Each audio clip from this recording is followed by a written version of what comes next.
Hello, everyone.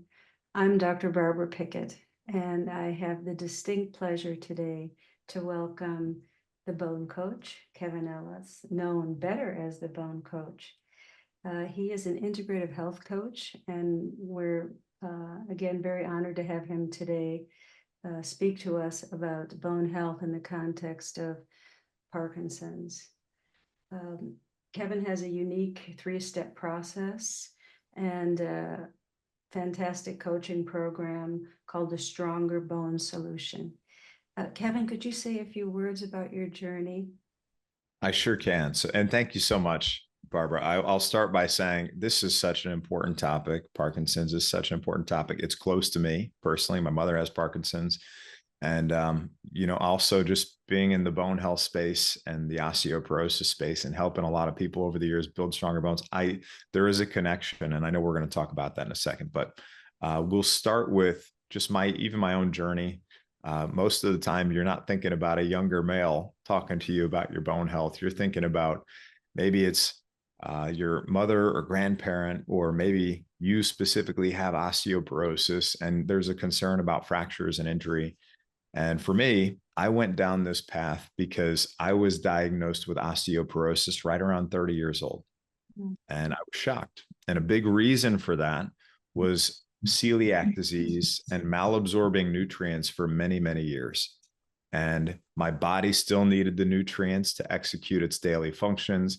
I wasn't able to absorb nutrients, specifically calcium. Mm-hmm. And my body was going to the bones, pulling from there. It led to bone loss and osteoporosis right around 30. And all I wanted to do was be there for my kids and be a good father and be able to be active and pick them up and play with them and do all those things. And I thought that was in question. That was in question. So I went down the path of doing the research and the reading, and not only getting a plan in place to improve my health and my bones, but then going on to help a lot of other people do that too. And as of present day, we've got just over 250,000 people in our Stronger Bones community.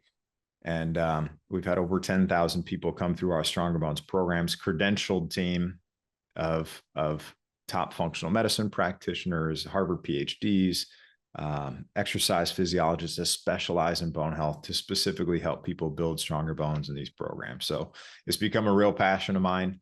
And I love seeing people start in the place of being frustrated and scared and overwhelmed and really get the education, the empowerment, the confidence to move forward. So,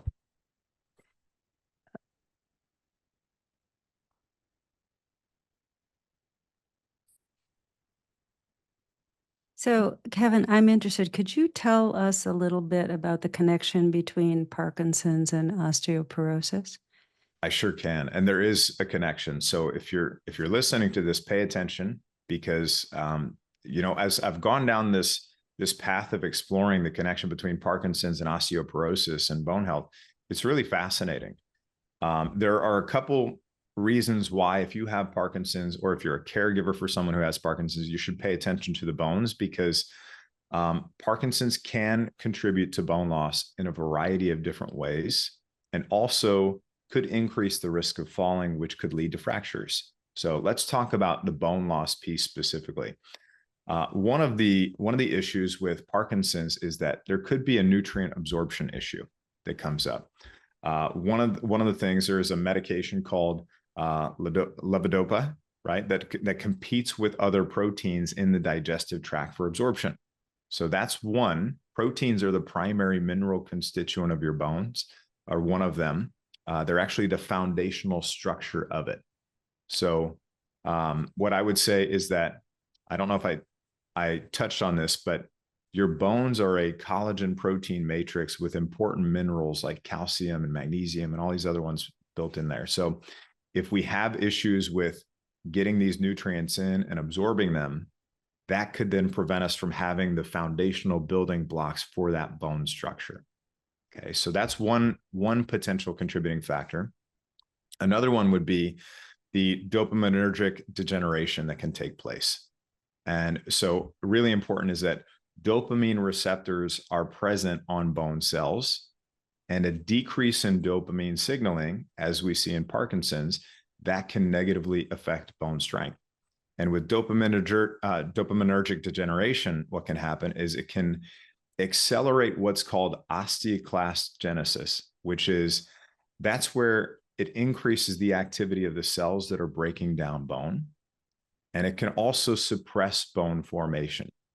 So with bone, we have this delicate balance of bone resorption, where we're scooping out this old damaged bone, weakened bone. And right behind it, we have bone formation. These cells called osteoblasts come and build stronger, healthier new bone. This is a natural process that takes place throughout our lives and helps us build these stronger, healthier new bones. But when we have something like Parkinson's and this dopaminergic degeneration is taking place, that process of bone remodeling can become affected, right? And that could dampen bone formation, and it could actually increase bone loss that's taking place. So that's another big one. And then the falls.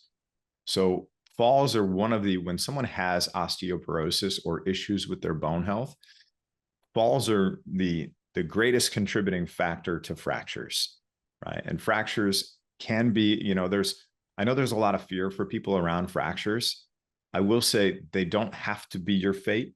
That just because you're getting older and you're having bone loss, it doesn't mean that you're going to fracture, but we do need to be aware it is a very real possibility too. And fractures can be life-changing. They can be debilitating. So we just want to be aware that balance is going to be really important. Paying attention to the way you set up your environment and how you move through your environment can be really important too. The kinds of shoes that you're wearing on your feet too, right? All those things kind of play into this. So we just want to be aware that if we're having situations where falls are possible, that's going to increase our risk of fracture. So I would say those are the biggest points, at least to start, related to Parkinson's and osteoporosis. Thank you for sharing that very important information for people. We generally, when we see patients or people with Parkinson's in the clinic, we ask at every visit, have there been falls? And we know that the risk of falling, if one has Parkinson's, is upward to 60+% a year. So it's a real issue and something that we definitely need to spend time on. So thank you very much for that. Yeah. So Kevin, let me ask you, I'm very interested in the background you gave about celiac, and I have twin girls who have celiac, and at that time where I was living, there was not a gluten-free aisle. And so I bought a bread machine and made bread, which fell apart in their school lunch boxes. And we did everything we made it, but can you tell a little bit about your experience with that? I sure can. Yeah. So if you have celiac disease too, so for those who aren't familiar, let's just touch on what is celiac disease, because celiac disease is an autoimmune condition where when you ingest gluten, so gluten being found in wheat, barley, rye, any products that contain that. So your breads, cakes, cookies, crackers, pizzas, pastas, all that kind of stuff. And what can happen is when you ingest gluten, if you have celiac disease, there are these tiny little nutrient absorption centers in your small intestine called villi, and they're responsible for absorbing the nutrients from the food that you eat. And what they'll do is they'll take those nutrients and they'll shuttle them into your body, and those nutrients will go to where they're needed in your body to support better health and stronger bones. But when you have celiac disease, those villi can become blunted. And what can happen is I would liken them to roots in your soil. So imagine yourself as a plant. The roots in your soil are the villi. And my roots effectively became damaged because I have celiac disease too. And if you're consuming gluten and you have celiac disease, your roots will become damaged. They won't be as effective at absorbing those nutrients. And your body, specifically calcium is the primary mineral constituent of your bones. You need it every single day for muscle contractions, for nerve impulses. And if you're not taking it in, consuming it, and you're not absorbing it, your body is still going to get those minerals. So where's it going to go?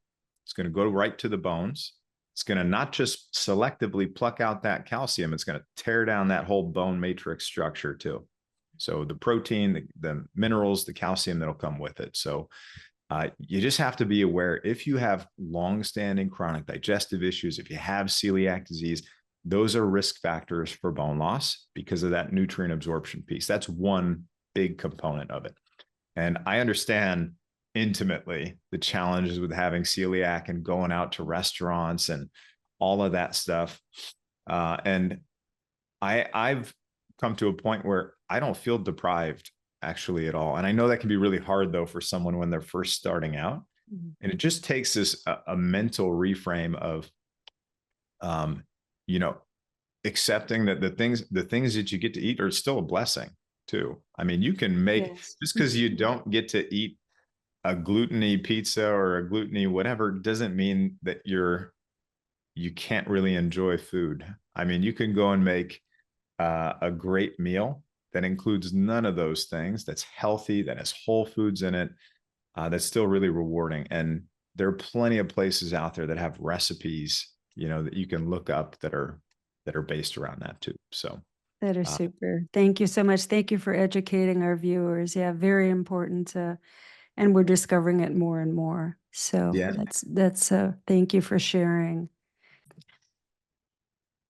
Kevin, may I ask you, if someone finds out that they have osteoporosis, what should they be thinking? What can they do? What actions can they take? Yeah, so and let's start with the first step in someone understanding if they have osteoporosis is normally you're going to go get what's called a bone density scan. If you haven't had one, I would encourage you to get one because you can't address something that you don't know is there, right? And I would also encourage you, don't avoid it just because you don't want to know what's there. That's not a good approach either. So if understand the state of your bones currently, you go get a bone density scan. It's and what the bone density scan is going to do is going to tell you if you have normal bone density, if you have what's called osteopenia, which is like a precursor to osteoporosis, or if you have osteoporosis, and you'll get a score. The score helps you understand that. And if you have osteoporosis, that means porous bones, right? So there is a reduction in either in bone quality, bone density, bone strength. All of those things have some kind of reduction, and that just increases your fracture risk. So what we want to do is figure out if that's present and then take proactive steps to help you prevent fracture and injury. Okay, so you wouldn't just want to go off of just the bone density scan itself. Mm-hmm. That can tell you if you have osteoporosis, but the normal recommendation for most doctors, once someone is told they have osteoporosis, is just take calcium, take vitamin D, go for a walk, don't lift anything heavy, and here's this medication, and we'll see you in 2 years for your next bone density scan. Okay, that is not enough. There is so much more that needs to be done. And so the first place we need to start is we need to actually get some more objective information. We need to understand, are we still actively losing bone right now, present day?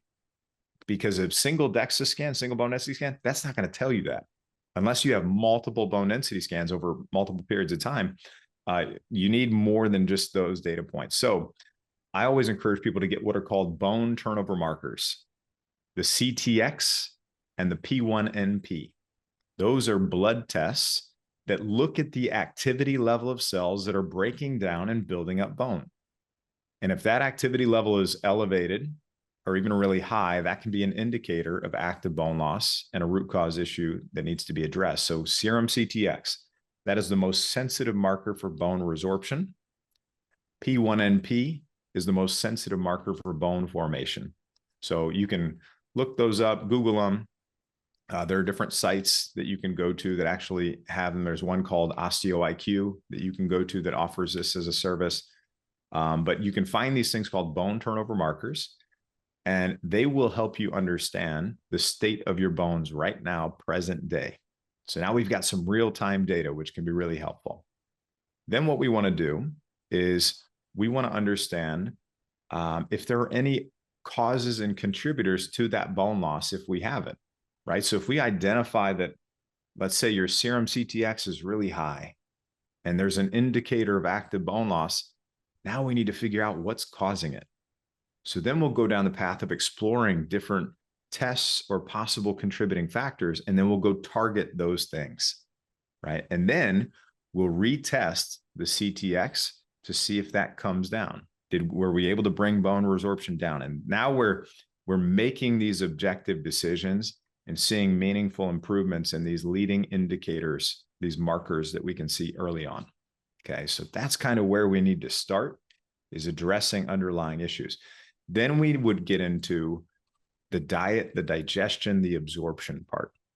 Okay, so obviously, you're learning a lot about diet and digestion, absorption on this summit, and you're getting great nutrition tips there too. A couple of really important parts of diet, digestion, absorption. You want to have good, healthy protein consumption. So you want to make sure you're taking in enough protein. And I know that can be hard, with someone who has Parkinson's, where, you're trying to eat a big meal and you may have trouble swallowing, some of the bigger foods. In those situations, maybe we consider adding in some protein shakes too, right? Where you're incorporating something like collagen peptides, or you could do depending on what plan you're following, you could do like some kind of isolate, whether it's, not everybody tolerates dairy, but a whey protein, or you could do a beef protein isolate. But these are ways to bump up that protein so that you actually are getting some of these important minerals and nutrients you need for your bones. Okay. And then we'll talk about the minerals. So in terms of minerals, you have to have the protein structure for your bones. Then you got to have the minerals too. One of my favorite foods that I love to see people incorporate, if they like it, are sardines or mackerel or salmon with the bones in the can.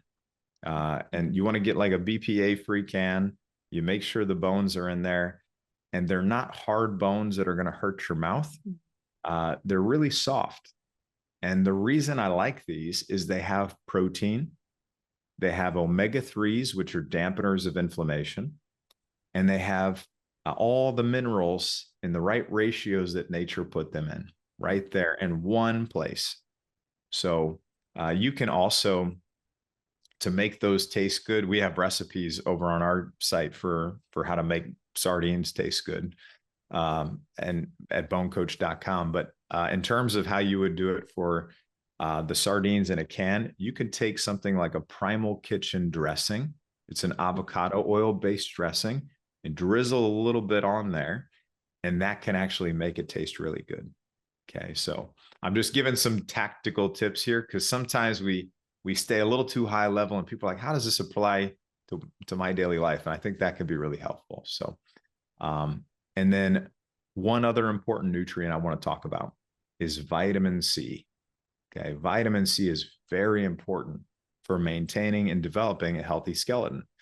And we all hear about it for a lot of other helpful things. It could be helpful for Parkinson's, immune system, all these other health conditions we're talking about. And it's specifically for your bones. Vitamin C stimulates pro-collagen. It enhances collagen synthesis and stimulates something called alkaline phosphatase activity, which is a marker for bone building cell formation. So this vitamin C can be really helpful, and you can get that from berries, organic berries at the store. If you can do that, those are great additions. So that's from a nutrient perspective.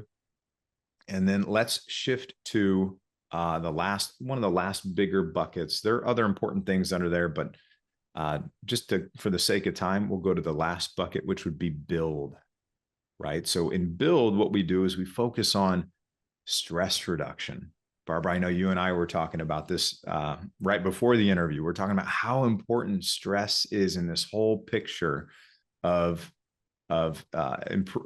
improving health conditions that you currently have, or even just creating good health, creating a foundation for good health. Yes. And so we want to make sure we're bringing that stress down. And sometimes people hear that and they're like, oh, well, I'll do the occasional sigh, every now and again throughout the day, but that's not enough.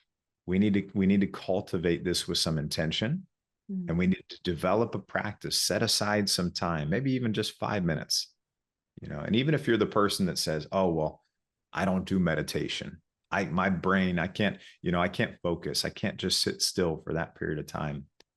You'd be surprised when you lean into that and you put a little, you just don't try to control too much. There are some apps that can help you with meditation too. So, and then improving your sleep quality, very important.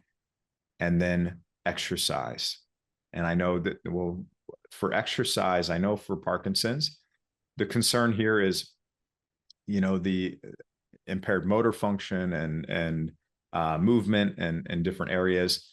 And I'll just talk about some of the most important types of exercise to support your bones, but we can also do these in a way that's safe. It doesn't put us at risk of falls or injury too.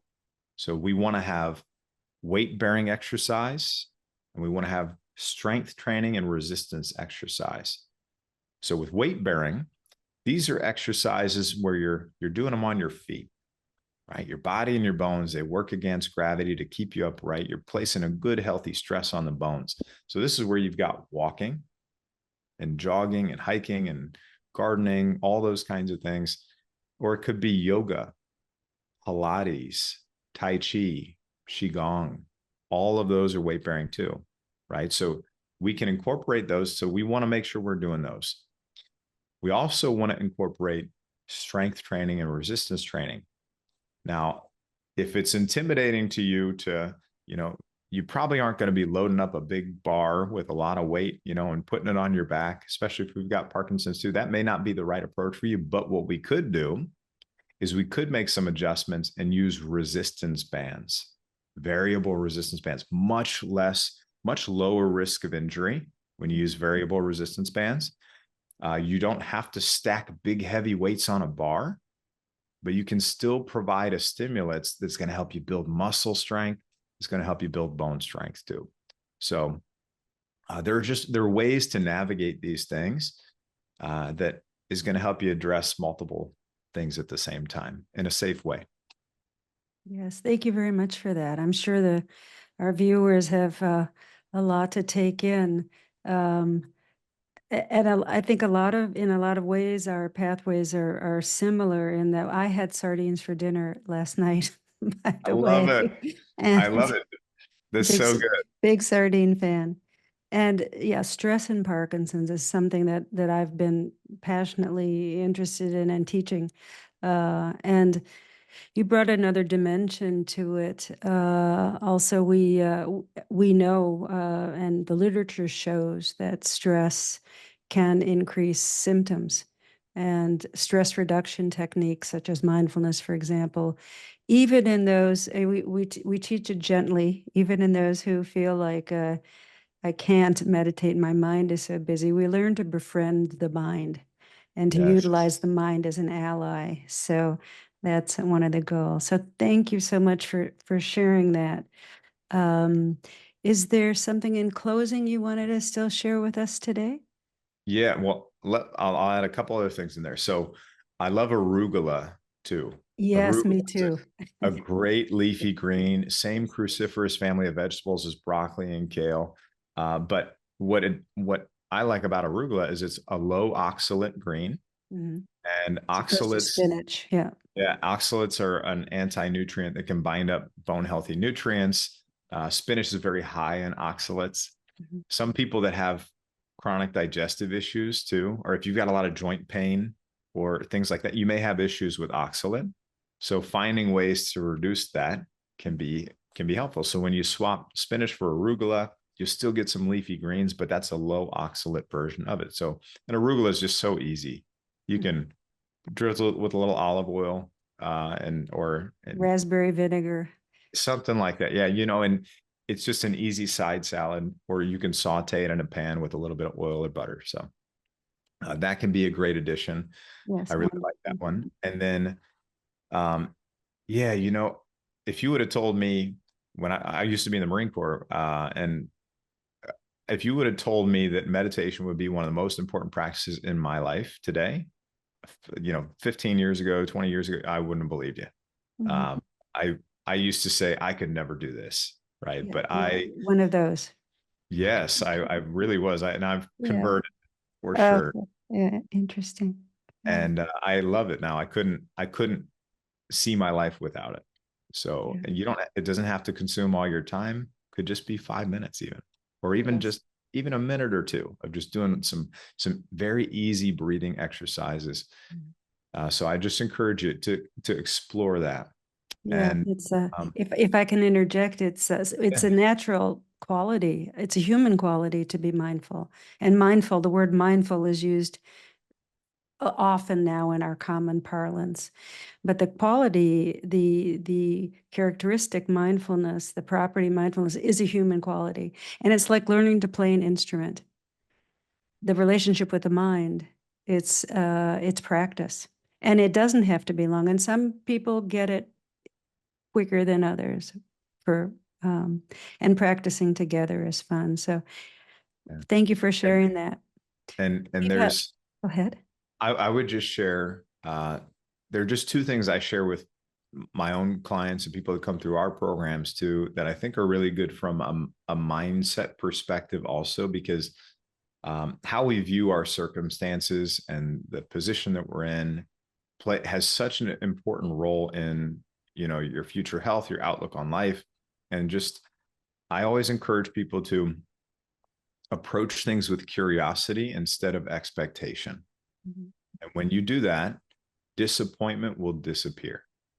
Yes. So I know when we're going down the path of trying new things, exploring new things, there's discomfort there for a lot of people going into the new. And sometimes we place a lot of expectations on, oh, this is going to be the supplement. This is going to be the food that does it all. This is going to be the exercise. And sometimes they don't work the first time, or it's not the right thing for you. And that's okay, right? That's all part of this process. Getting it wrong is part of getting it right. So you just have to be patient with yourself as you're on this journey. And again, approach things with curiosity instead of expectation. And that disappointment is going to fade away. And the last note that I would make would be to all you have to do is set the goal of where you want to be and remind yourself of why that's important to you. Why are you on this summit right now listening? Why are you taking notes? Right? Is it because you want to be here for your kids, your family, your grandparents, whoever it is, long into the future? Do you just want to have good quality of life without pain? Um, you know, do you want to learn how to reverse the conditions that you've got? That's why you're here, right? So hold that as what you want for your future. You don't have to know where every single step is placed day one. You just have to know where you want that path to lead and hold the vision for it. And then just start moving forward and making progress in that direction. All right. The rest of the steps will show themselves. So Wonderful. Great advice. Thank you so much for being with us today. It's truly a pleasure and an honor to speak with you, of course. Kevin. Thank you.